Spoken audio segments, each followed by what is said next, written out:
That's part 2. Got both tires on.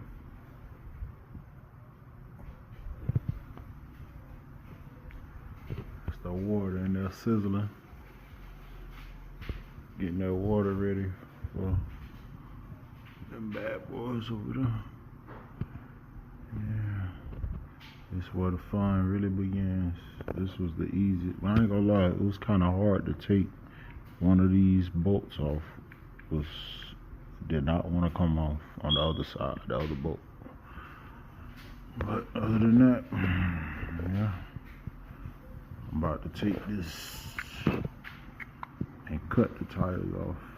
I'm not even go take them off. I'm just cut them off. Yeah, that's where we at.